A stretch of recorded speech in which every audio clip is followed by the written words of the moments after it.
Magnolia virginiana, a native to the United States, the Sweetbay Magnolia.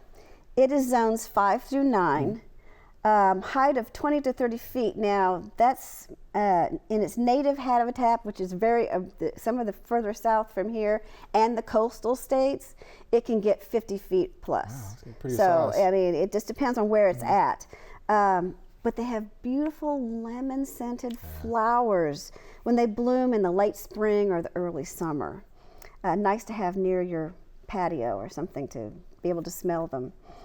The leaves are green above and silvery below. I think that's cool. And when the wind blows, that silver shows, and it's a real pretty tree.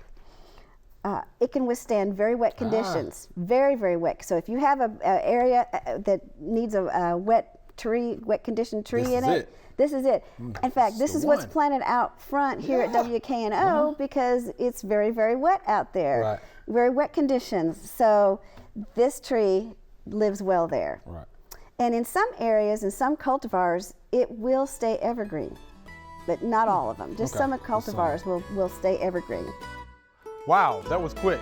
If you want quick gardening tips, just subscribe below.